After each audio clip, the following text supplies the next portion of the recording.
আসার আগে প্রায় নাস্তিকরা টকশোতে বসলেই ওদের চুলকানি শুরু হতো। 1 নাম্বার চুলকানি হলো মুসলমানদের মহিলাদের পর্দার বিধান নিয়ে।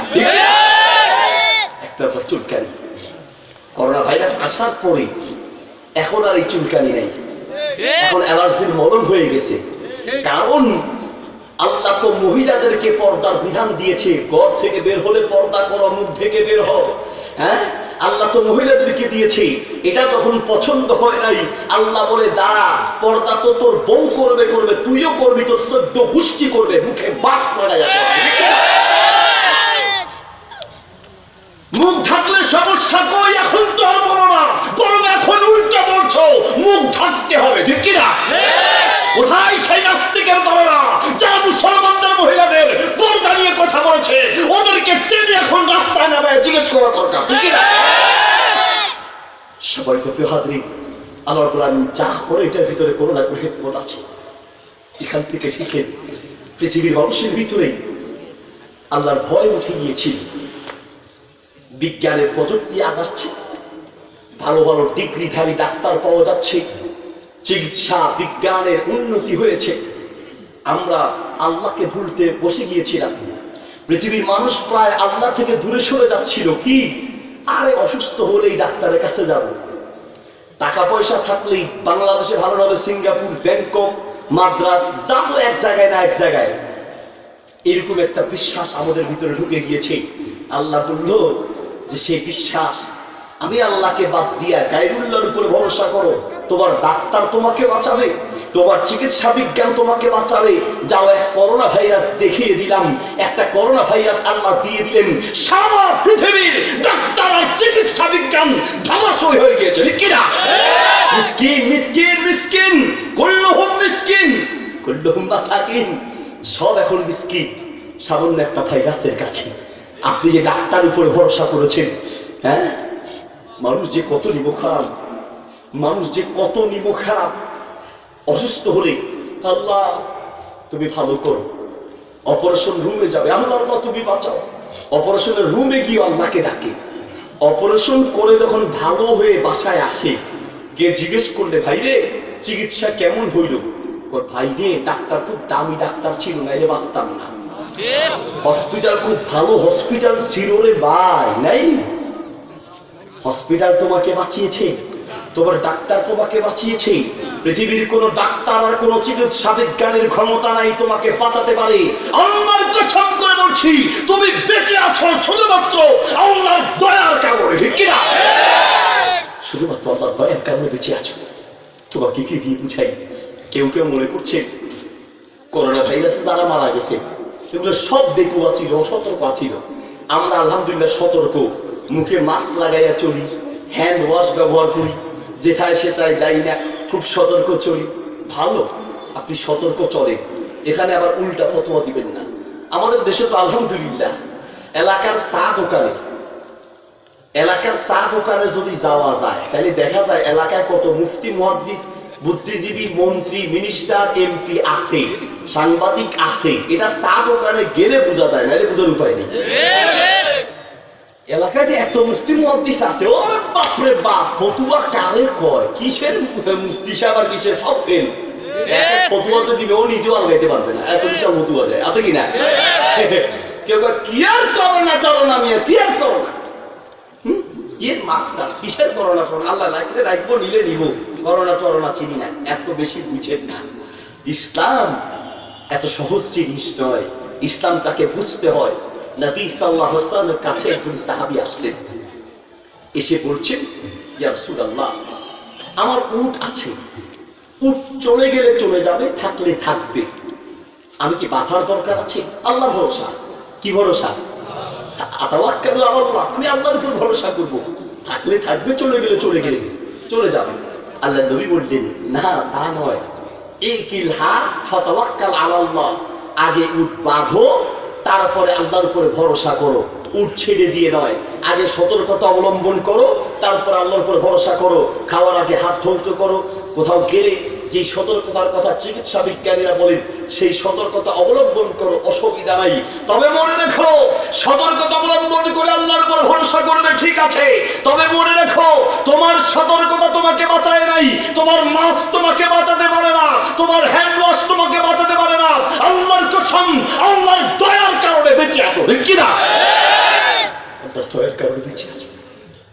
বাংলাদেশে লকডাউন শুরু হলো, তার এক মাসের মাথায় এক অফিসার মারা গেল।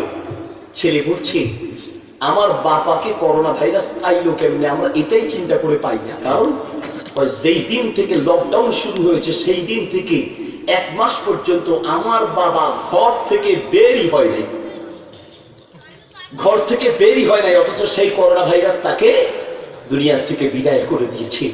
ও ভাই, সতর্ক থাকো, কিন্তু ইমান যেন নষ্ট না হয়, ইমান যেন নষ্ট না হয়। মুসলমানদের ইমান থাকবে, জীবন দেওয়া না দেওয়া, মৃত্যু দেওয়া না দেওয়ার ক্ষমতা শুধু একজনের, তিনি কে? আরো জোরে, ইমান যেন নষ্ট না হয়। কত রং বেরঙ্গি ইমান নষ্ট হচ্ছে। ছোটবেলা একবার চট্টগ্রাম মাহফিল করতে যাব, তো যাওয়ার পথে বাবা আউলিয়ার মাজার পড়ে, তো গাড়িওয়ালা দাঁড়ালো, জিজ্ঞেস করলাম, ভাই রে গাড়ি থামালেন কেন, কি হয়েছে, কোনো সমস্যা? কয় না হুজুর, এড়ে আল্লাহর ওলির কবর আছে, এই কবরের পীর সাহেব বহুত গরম, এই মাজারের পীর সাহেব বড় গরম, যদি গাড়ি থামানো না হয় আর কিছু টাকা পয়সা এখানে মানত করা না হয়, সামনে গেলে গাড়ি উল্টে দিবে, আপনি মরবেন, আমি মরবো, সবাই মরবে, কাজেই এই জন্য এখানে গাড়ি আমরা থামাই। আমি বললাম, ভাই এই মাজারে যিনি শুয়ে আছেন ইনি কি আল্লাহর ওলি না ডাকাত? দেন হইলা হতা হইলা, মাজারে আল্লাহর ওলি না থাকবে, ডাকাত কি করে থাকে? আমি বললাম, যদি তাই হয়, আপনার ধারণা যদি আল্লাহর ওলি হয়, টাকা না দিলে গাড়ি উল্টায়া দেওয়া এটা আল্লাহর ওলির কাম নয়। আপনি তো সম্মান করতে গিয়ে আল্লাহর ওলিকে ডাকাত বানায় ছাড় দেন। মুসলমানদের ইমান, জীবন দেওয়া না দেওয়া, মৃত্যু দেওয়া না দেওয়ার ক্ষমতা কোন পীর সাহেবের নাই, একমাত্র আল্লাহর ক্ষমতা, ঠিক কিনা? একমাত্র আল্লাহর ক্ষমতা, এর নাম ইমান। আপনার ইমান যে কতভাবে ধ্বংস হচ্ছে, আপনার ইমান যে কতভাবে ধ্বংস হচ্ছে, আপনাকে কি করে বুঝাই? আপনি তাওহীদটা বুঝেন নাই, আপনি শিরকটা বুঝেন নাই। আমার আগে আমার বন্ধু বরসিফাত হাসান হাফিজাহুল্লাহ অত্যন্ত শিরকের ব্যাপারে কথা বলেছি। রন্ধ্রে রন্ধ্রে মুসলমানদের ঘরে শিরক ঢুকে আছে। বাংলাদেশের মসজিদগুলোতে আলহামদুলিল্লাহ নামাজের ওয়াজ হয়, রোজার ওয়াজ হয়, পর্দা পুশিদার ওয়াজ মোটামুটি হয়, কিন্তু দুঃখের বিষয় বাংলাদেশের অধিকাংশ মসজিদ তাওহীদের আলোচনা থেকে শূন্য হয়ে আছে, ঠিক কিনা? আপনি আরব দেশে যান, মক্কা মদিনায় যান, সেখানে দেখবেন আলহামদুলিল্লাহ প্রায় মসজিদে, প্রায় জুমাতেই তাওহীদের আলোচনা থাকবেই, শিরকের আলোচনা থাকবেই।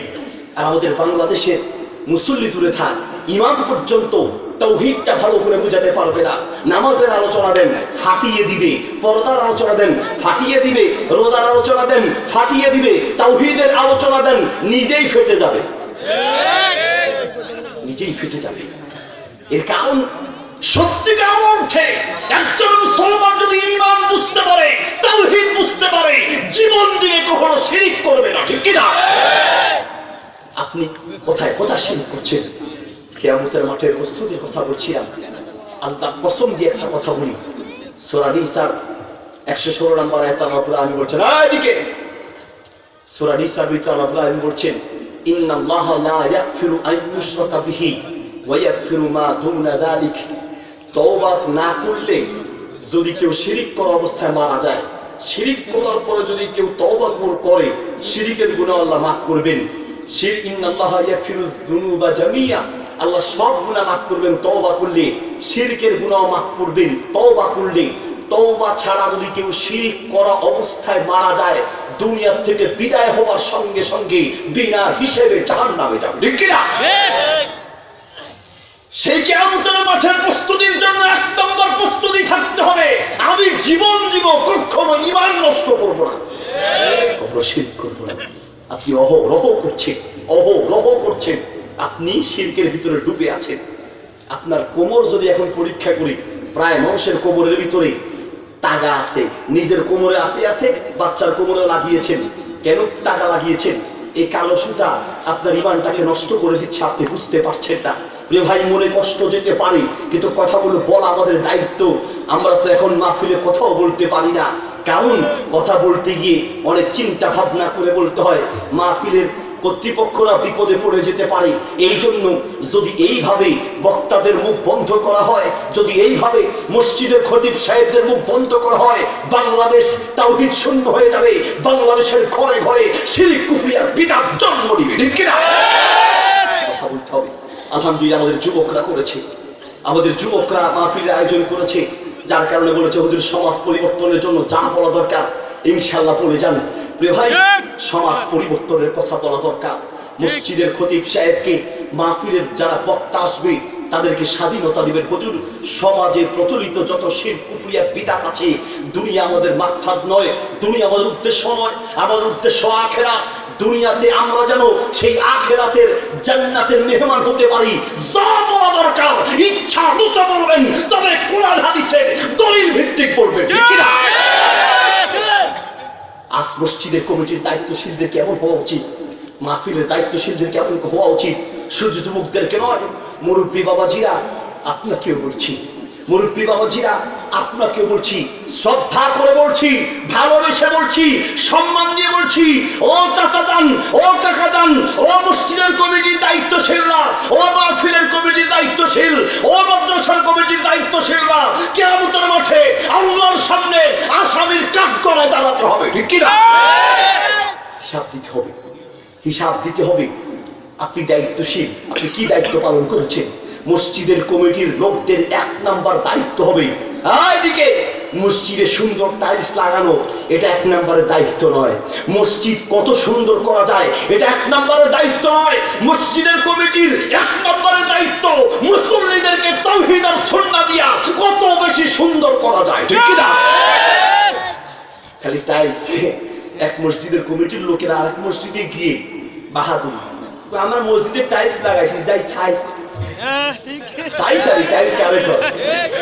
আয়নার মতো ফক ফক করে, ফক ফক। নামাজে গিয়ে আর সেজদায় দোয়া পড়ার খেয়াল থাকে না, চেহারা দেখার খেয়াল থাকে। ওরে বাপরে বাপ, টাইলস কারে কয়? এই যে না, হ্যাঁ, বাড়িতে আর আয়না লাগে না, এখন টাইলস দেখলে চলে, আছে কি নাই? আবার অনেকে টাইলস লাগাইছে কিছু মসজিদের সিস্টেমের এত রং চঙ্গির, তো মুসল্লি এখন আর নামাজে দাঁড়াইয়া ওই টাইলসের ভিতরে মসজিদের জানালা কয়টা, দরজা কয়টা, গেট কয়টা আছে, দাঁড়ায় দাঁড়ায় ওইগুলা গুনে। প্রিয় ভাই, এর বাড়ি এই নয় সুন্দর করবেন না মসজিদ, মসজিদ সুন্দর করেন। আপনি আপনার ঘরকে যে পরিমাণ ভালোবাসেন, তার চেয়ে আপনি মসজিদকে ভেরি বেশি ভালোবাসবেন, এটা আমার দাবি, ঠিক আছে। কিন্তু আপনি মসজিদ সুন্দর করার যেই পরিমাণ চেষ্টা করবেন, তার চেয়ে বেশি মসজিদের মুসল্লিদেরকে তাওহীদ আর সুন্নাহয় আরো বেশি সুন্দর করার ইচ্ছা উচিত। ঠিক কি না? তাওহীদ আর সুন্নাহ দিয়ে তাদেরকে সুন্দর করেন, কিন্তু সেই চেষ্টা আছে? আছে নাই। এক মসজিদে জুমা পড়াতে গেলাম, কষ্ট হচ্ছে আপনাদের? যাওয়ার পরে আমাকে বলতেছে, হুজুর সভাপতি সাহেব দেখা করতে আসছে, এসে বলছে, হুজুর আপনি মাহফিলের, আপনি আমাদের মসজিদের খতিব সাহেব, আপনাকে একটা কথা বলতে এসেছি। তাই বললাম, হ্যাঁ বলেন। উনি এসেই আমাকে বলছে, হুজুর আমি সশস্ত্র বাহিনীর লোক, রিটায়ার্ডে আছি, অস্ত্র হুজুর জমা দিছি, মাগার ট্রেনিং কিন্তু জমা দেই নাই। কথা বলছেন না, বুঝেন নেই? অস্ত্র জমা দিচ্ছে, মাগার ট্রেনিং জমা দেয় নেই। উনি যে কথা বললো, আমি মনে মনে চিন্তা করি, খাইছে কোন দেশে আসলাম, এখনো জুমা শুরু করি নাই, তার আগেই শুরু করছে ইনজেকশন দেওয়া, সামনে কোন বিপদে ফেলায় আমি একটু ভুল বুঝেছি। এরপরে আমি বললাম, তারপরের পৃষ্ঠা বলেন, তারপর লাইন বলেন। সভাপতি সাহেব আমাকে বলছে, হুজুর কিছু মনে করবেন না, একটু কড়া ভাষায় বলছি। বলেন, হ্যাঁ বলেন, আবার বলেন। হুজুর অস্ত্র জমা দিয়েছি, আমি সরকারি লোক, তবে আমার ট্রেনিং কিন্তু জমা দেই নেই। তার মানে হচ্ছে, হুজুর আপনাকে মসজিদের খতিব নিয়োগ দেওয়া হয়েছে, এই মসজিদে আপনি কোরআন হাদিস থেকে সমাজ পরিবর্তনের যত কথা বলা দরকার ইচ্ছা মতো বলবেন, হুজুর কোনো টেনশন নাই। যদি কেউ আপনার বিরুদ্ধে প্রতিবাদ করতে আসে, অস্ত্র জমা দিয়েছি, ট্রেনিং জমা দেই নাই, যত আঘাত দিতে হয় আমি নিব, আপনার টেনশন নাই, যত হক কথা আছে ইচ্ছা মতো বলবেন। ঠিক কিনা? আমি সেই দিন তাকে বুকে জড়িয়ে ধরে বললাম, ভাই আপনার মতো মসজিদের কমিটির লোকেরা যদি হতো, যদি মসজিদগুলোর সভাপতি, সেক্রেটারি, ক্যাশিয়ার, মসজিদ মাদ্রাসার মাহফিলের কমিটিগুলো যদি আপনার মতো এইরকম সাহসী আর দায়িত্বশীল হতো, তাহলে বাংলাদেশ একদিনে পরিবর্তন হয়ে যেত, ঠিক কিনা? কিন্তু আমাদের অধিকাংশ মসজিদের কমিটির এমন নয়, বরং তার বিপরীত। ইমাম সাহেবকে আগেই ইমাম সাহেব নামাজ পড়াচ্ছে, তো জুমার নামাজে ট্রেনিং ওনাকে নিয়োগ দেওয়া হলো। তো উনি জুমার নামাজে পড়তে গিয়ে বলছেন, ফি সুহুফি ইব্রাহিম ওয়া মূসা, সূরা আলা শেষে আছে ফি সুহুফি ইব্রাহিম ওয়া মূসা। এখন পিছন থেকে যিনি কেশিয়া, তার মাথা গরম। কি হলো? ইমাম সাহেবকে নামাজে এসে ডাক দিয়ে কহ, হুজুর আমাদের সভাপতি নাম ইব্রাহিম সাহেব, ঠিক আছে, আমাদের সেক্রেটারির নাম মুসা মিয়া, ঠিক আছে, ইব্রাহিমা ও মুসা, আমরা দুইজনের নাম নিয়ে সূরা বলছেন, আমি কেশিয়ার, আমার ক্ষমতা কি কম? টাকা তো আমার হাত দিয়ে দিব, আপনি এই দুইজনের নামে সূরা পড়ছেন, আমি কি দোষ করতে? হুজুর আগামী জুমায় যদি আমার নামে সূরা না থাকে তাহলে কিন্তু আপনাদের খবর আছে। তো হুজুর জিজ্ঞেস করলেন, আপনার নাম কি? আমার নাম হলো হাজেম। আমার নাম হাজেম। ইমাম সাহেব চিন্তা করলেন যে পুরো কোরআনের ভিতরে হাজেম নাম দিয়ে তো কোনো আয়াত পাওয়া গেল না। তো উনি মনে করছেন যে হয়তো ভুলে রাগ করে পড়ছে, পরে ঠিক হয়ে যাবে।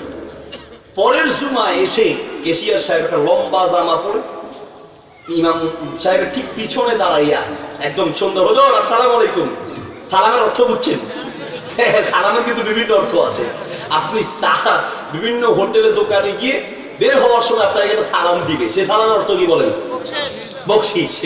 তারপরে আপনি দেখবেন যে বিভিন্ন জায়গায় বিভিন্ন রকমের দাওয়াত, এখন আলহামদুলিল্লাহ কমছে, এখন হুজুররা দাওয়াত খাওয়ারই সময় পায় না, আর একসময় হুজুররা দাওয়াত খুঁজে বেড়াইতো, ঠিক কিনা? এখন আলহামদুলিল্লাহ হুজুররা দাওয়াত খাওয়ারও সময় পায় না।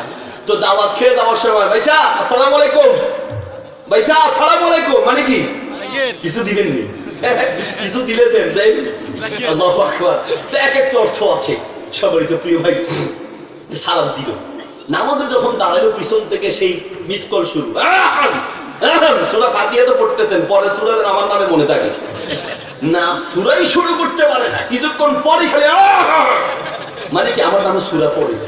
হুজুর বলল, সূরা তোমার নামে তো পাই না, কিন্তু তোমার একটা জনমের শিক্ষা দিয়ে ছাড়বো, ইমামদের সাথে আলেমদের সাথে বেয়াদবি, একটা জনমের শিক্ষা দিব। কি? নামাজ শেষ হইলে হোক, অন্তত তোমার শিক্ষা দিই। নামাজের ভিতরে সূরা বানাইতেছেন, ইন্নাল হাজিনা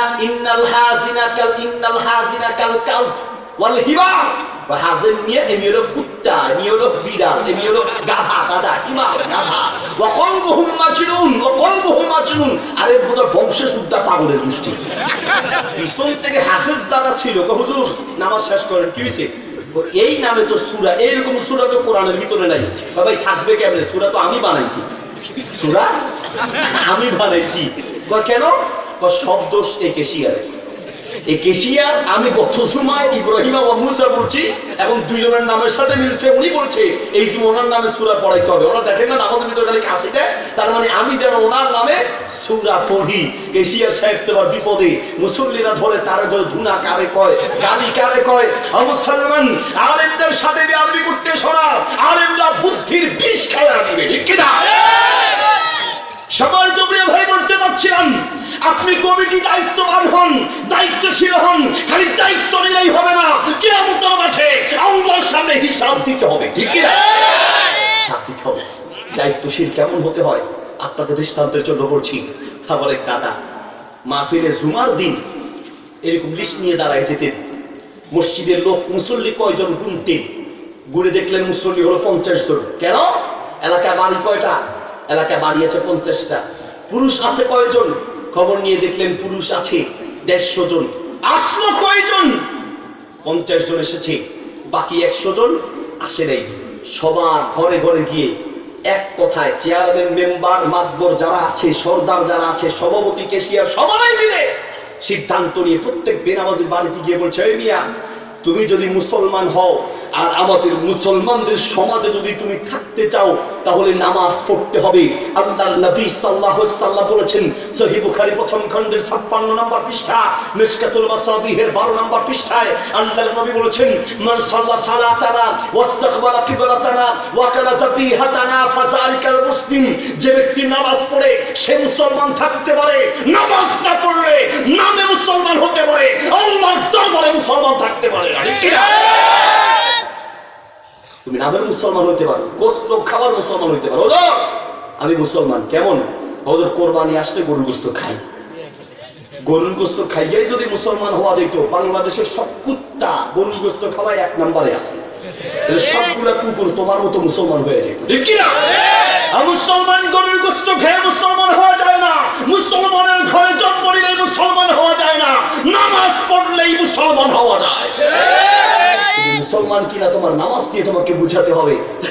মুসলমান আছি আলহামদুলিল্লাহ, আবার আমরা কিছু মুসলমান হুজুর পড়ি, তবে মোটামুটি 4 ওয়াক্ত পড়ি। আর ফজরের নামাজ, কাকা নামাজ পড়ছেন? কাকা পড়ছি। কোথায়? কম্বলের তলে। নামাজ পড়ে মাশাআল্লাহ কম্বলের তলে। আবার কিছু মা বাবারা আছে, তা হুজুর বহু চেষ্টা করছি, আমার ফোন আরে হুজুর ফজরের সময় পারি না। কেন পারেন না? একজন মা প্রশ্ন করলেন, মুফতি সাহেব আমি 1000 চেষ্টা করেছি, আবার ছেলেকে আমি ফজরের নামাজের টাইমে ঘুম থেকে জাগাতে পারি না। হুজুর বলেন তো দেখি কি করলে আবার ছেলেকে ফজরের নামাজের টাইমে ঘুম থেকে উঠাতে পারবো? মুফতি সাহেব আরেকটা প্রশ্ন করলেন, মা আপনার প্রশ্নের উত্তর দেওয়ার আগে আমার একটা প্রশ্ন আছে। কি? মা বলেন তো দেখি, ফজরের নামাজের টাইমে আপনি নামাজের জন্য বাচ্চাকে ঘুম থেকে জাগাতে পারেন না, ঠিক আছে, কিন্তু মা একটা কথা বলি, ফজরের নামাজের টাইমে যদি ঘরে পানির ঢল এসে যায় অথবা আগুন লেগে যায়, আপনার বাচ্চাকে ঘুম থেকে কি জাগাতে পারবেন? ফজরের নামাজের টাইমে আগুন লেগেছে, জাগাতে পারবেন কিনা? হুজুর আপনি কি কইলেন এটা? ফজরের সময় ঘরে আগুন লাগবে, হাতে বুঝে ঘুমাইবো কেন? হাতে এমন টান দিব, হাতের বাপ দাদা 14 গোষ্ঠী উঠবো। ঘরে আগুন লাগলে আপনি বাচ্চাকে জাগাতে পারবেন, নামাজের জন্য জাগাতে পারেন না। আপনি লিখে রাখেন, ফজরের নামাজের টাইমে নামাজ না পড়ে আপনার বাচ্চা ঘরের ভিতরে ঘুমাচ্ছে, আপনার এই ঘরের ভিতরে জাহান্নামের আগুন লেগেছে। আপনার ঘরে জাহান্নামের আগুন লেগেছে। মুরব্বীরা সবাই মিলে আমার এক দাদার কথা বলছিলাম, গিয়ে হাজির হইতো, এই মিয়া তুমি মুসলমান? বা মুসলমান। ঠিক আছে, তো নামাজের জামানাতে হুজুর কামা ছিল। কাম নামাজ কি আকাম নেই? তোমার ঘরে কামা ছিল মানে ওটা দুনিয়ার সবচেয়ে বড় কাম নামাজ। নামাজের চেয়ে বড় কোনো কাম দুনিয়া থাকতে পারে না। ঠিক কিনা? কামা ছিল হুজুর, কামে টামে থাকি, সময় পাই না। কার সময় কারে দেওয়ার সময় পাও না, তুমি কার সময় পাও না, এখনো টের পাও নাই। আল্লাহর গজব যখন এসে যাবে তখন আর কেউ ঠেকাতে পারবে না। ঠিক কিনা? এখন সময় আছে, এখন সময় আছে। ভাই কাজে আমি থাকি, সময় পাই না। উনি এক কথায় বলে দিতেন, মাতবররা সবাই মিলে, শোনো, তুমি আমাদের মুসলমানদের সমাজে যদি থাকতে চাও, মসজিদে তোমাকে নামাজ পড়তে হবে। যদি নামাজ পড়ো, আমরা তোমাকে মুসলমান হিসেবে আমাদের সমাজের লোক মনে করব। আজ যদি নামাজে না যাও, তাহলে তুমি এই সমাজে থাকতে পারবে না। আমাদের মুসলমান সমাজে তোমার কোনো স্থান হতে পারে না। ঠিক কিনা? কোথায় সেই দায়িত্বশীল? দায়িত্বশীল নিজেই নামাজ পড়ে না, নিজেরই তো খবর নাই, নিজেরই মসজিদে পাওয়া যায় না, কিসের দায়িত্ব পালন করবে? যুবকরা, এই জন্য যুবকরা এগিয়ে আসে। আপনারা মুরব্বীরা যুবকদেরকে কাজে লাগানো উচিত। কাজে তো লাগাইতে পারে না, ওটা বাঁশ দেওয়া শুরু করছে। এই যুবকরা যদি সত্যিকার অর্থে জেগে উঠে, সমাজ জেগে উঠবে। এই যুবকরা যদি ইসলামের পথে আসে, সমাজ ইসলামের পথে আসবে। ঠিক কিনা? এদেরকে পরামর্শ দেন, এদেরকে পরামর্শ দেন। আপনারা মুরব্বীরা এগিয়ে আসেন না দেখেই তো এই যুবকরা এগিয়ে আসছে। আল্লাহ রাব্বুল আলামিন এক দলকে না হয় এক দলকে দিয়ে তার দ্বীনের কাজ করায় নেবে। ঠিক কিনা? তারা বাধা করে দিচ্ছে। আপনারা কেন বাধা দিচ্ছেন? যুবক, তোমাকে বলছি, কেউ আসবে না আসবে, তোমাকে এগিয়ে আসতে হবে। আল্লাহর নবীর রক্তের বিনিময়ে দিয়ে যাওয়া সেই দিন, আল্লাহর নবী সাল্লাল্লাহু আলাইহি ওয়াসাল্লামের জীবনের বিনিময়ে সারা জীবনের কষ্টের বিনিময়ে যে দিন আর ইসলাম দিয়ে গিয়েছেন, তোমাকে আমাকে এগিয়ে এসে আল্লাহ সেই দিনের ঝান্ডাকে উঁচু করে ধরতে হবে, ঠিক কিনা? কে আসবে না আসবে সেটা বুঝি না, আল্লাহর নবী সাল্লাল্লাহু আলাইহি ওয়াসাল্লাম এবং সাহাবীদের জীবনের রক্তের বিনিময়ে সেই দিন পেয়েছি, সেই দিনকে টিকিয়ে রাখতে আমাদেরকে এগিয়ে আসতে হবে, ঠিক কিনা? এগিয়ে আসতে হবে, সাহস রাখতে হবে। কেউ কতজন কত কথা বলবে, নির্যাতন আসবে, তারপরে হকের পথ থেকে পিছপা হওয়া যাবে না। সিরাত ইবনে হিশামের ভিতরে এসেছে, নবী সাল্লাল্লাহু আলাইহি ওয়াসাল্লামের কাছে এসে মক্কার মুশরিকরা বলছে, লাউ ওয়াদাউ শামসা ফি ইয়ামিনি ওয়াল কমারা ফি ইয়াসারি আলা আন আতরুকা হাদাল আমর মা তারাকতুহু। আল্লাহ নবী সাল্লাল্লাহু আলাইহি ওয়াসাল্লাম ঐতিহাসিক একটি বক্তব্য। মক্কার কাফের মুশরিকরা এসে আল্লাহ নবীকে বলছে, মুহাম্মদ কেন ভেজাল লাগাও, আমাদের সঙ্গে একটু ভাইব দিয়ে চলো, ভাইব দিয়ে। মসজিদ কমিটির লোকেরা যেমন ইমামকে বলে, হলো আমাদের কমিটিতে বিভিন্ন স্টাইলের লোক আছে, এই তরিকা সেই তরিকা ওই তরিকা, এই দল সেই দল ওই দল, বিভিন্ন দলের আছে, আপনি কারো বিরুদ্ধে কিচ্ছু কইলেন না, দেখেন লগে আপনি বাইল দিয়ে দিয়ে দিয়ে দিয়ে চলবেন। আপনি ওয়াজ করবেন বাইলে বাইলে, কেমনে তাল মিলে চলবেন।